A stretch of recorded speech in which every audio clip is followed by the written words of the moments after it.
Now joining us is Nonolanla Endemande, who is in Stockholm, our next guest on the programme tonight. Thank you very much for joining us here.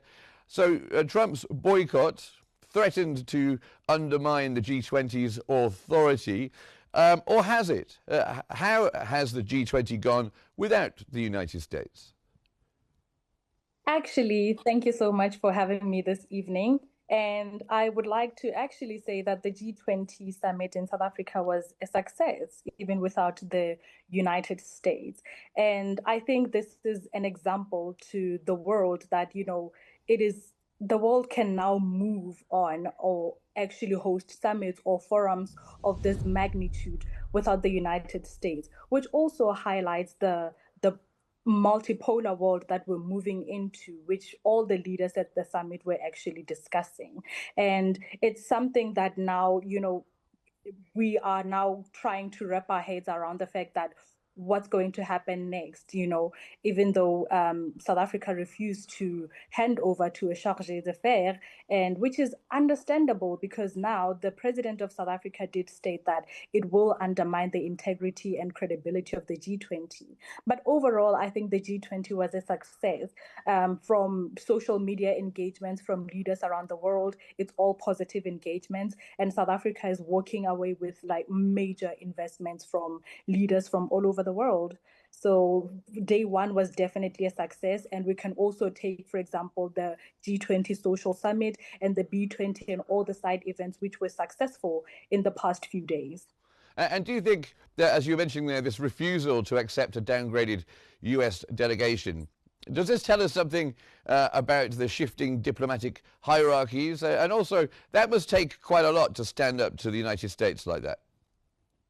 Absolutely. It takes a lot. I mean, you can see from the treatment of the South African president back in April in the United States, where the president of South Africa decided to go there to, disband the claims that there is a white genocide in South Africa. And standing up to the United States means that you are basically becoming alienated from the world. But it's quite I must say, exciting to see that global leaders, such as the even regional groups such as the EU, did not stop supporting South Africa. And, and everyone, I think this is also an example to the US that the fact that the leaders from countries from all over the world can come to South Africa and also state that there is no genocide happening means a lot to the country.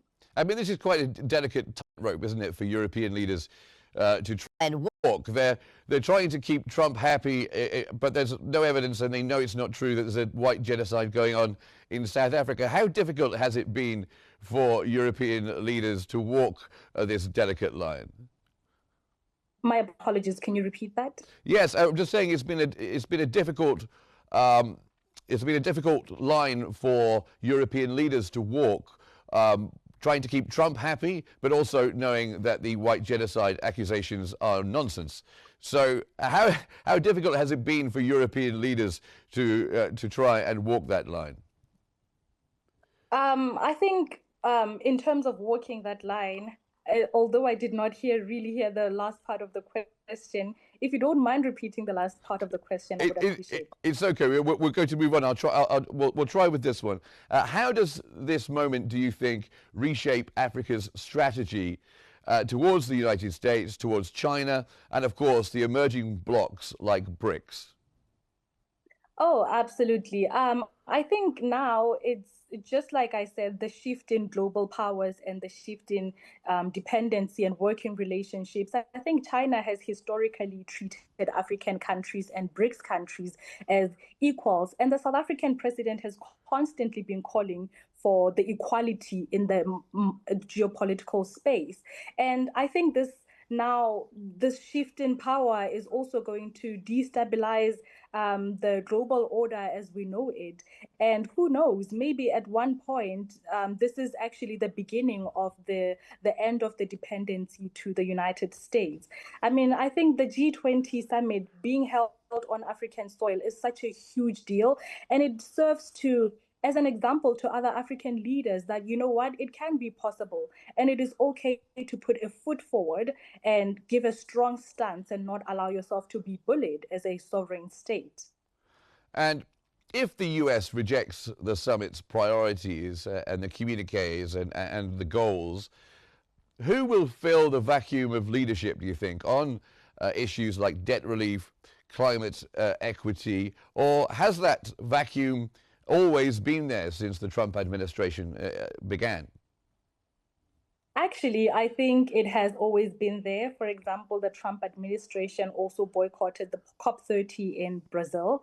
However, this is being received with major regret from global leaders. I mean, even the French president stated that it is with regret, but at the end of the day, it has to go on.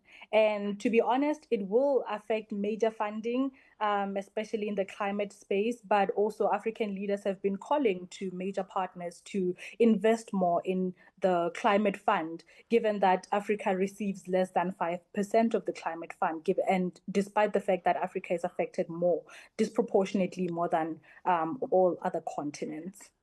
Indeed. And do you think then we're looking at a post-Western multilateral order with Africa, perhaps African countries as perhaps a co-architect rather than just a guest at the table? Who knows? Maybe South Africa might actually spearhead this new world order and become a leader to maybe African countries. I mean, South Africa is I wouldn't say a small country, but South Africa is very, very new to democracy, and South Africa received its democracy much later than many African countries. So, despite receiving its democracy this late, South Africa is still doing good in the international community, and I think that should be commendable overall. And Africa's assets, minerals, for instance, make it indispensable. Do you think the world is finally being forced to acknowledge this in a time where they can't just steal them like they might have done 100 years ago?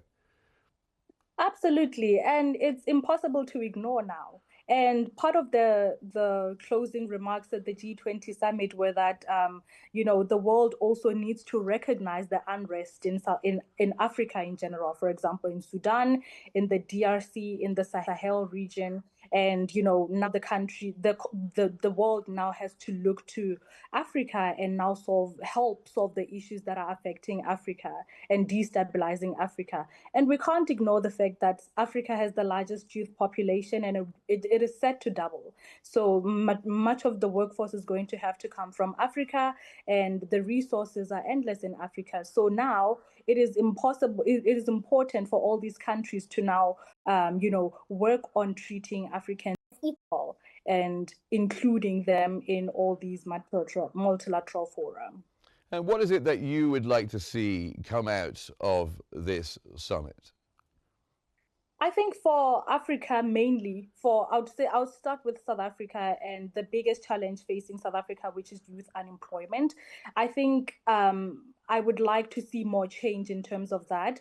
And in terms of Africa, I would like to see more investment, but also accountability measures to African countries that, you know what, despite money coming into Africa, it needs to be managed properly and it needs to be used for a good cause. Because to be honest, Africa is really on its own at the end of the day. Not necessarily on its own.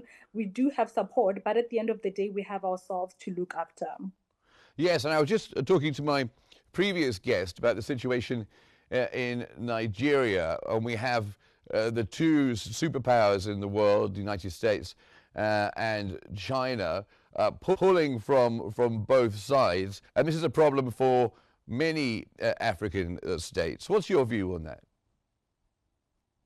Can you repeat the last part of the question? Sorry. Yes, what's your view? I was talking to my previous guest about Nigeria and the two global powers, China and the United States, pulling from both sides, and Trump making threats against Nigeria that he will go in all guns blazing. What's your view about the situation for Nigeria, especially on a day like today when more than 300, mostly children, have been abducted from a school? Absolutely. I think, you know, to be honest, this is coming at a very, suspicious time, if we're being honest, given that the G20 is being held on African soil. But if we remember correctly, Nigeria did announce that they will be expanding their oil refinery to over 1 million barrels a day. And, I think some of these things do come with unrest, and from previous administrations, and we know from the past that it has never been met with great force. And I think now, this quarrel for Nigeria might just be sort of, for lack of better word, an excuse for China and America to just solve their dispute, not necessarily solve their dispute, but to also show that who's more powerful than the other. And do you think China is a force for good in Africa? Sorry? Do you think China is a force for good in Africa? That is to be debated.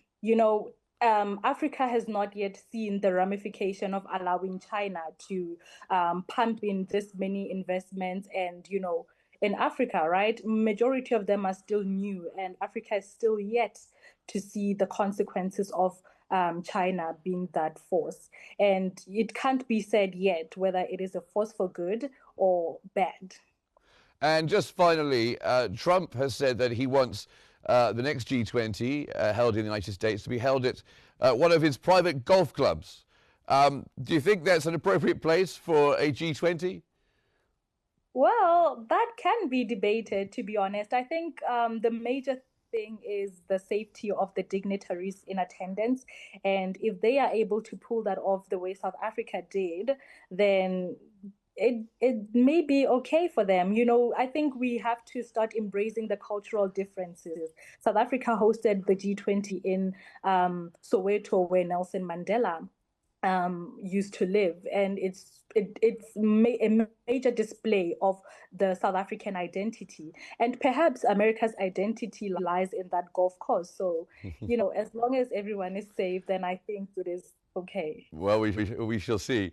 Nonolala Endamande, thank you very much for joining us here on Q News. It's been a pleasure. Thank you very much. Now, tonight we have witnessed a dramatic shift. Africa is no longer the chessboard. It is moving the pieces itself. The struggle for sovereignty is global, and Africa is winning its voice back. This has been In Focus. Until next time, good night.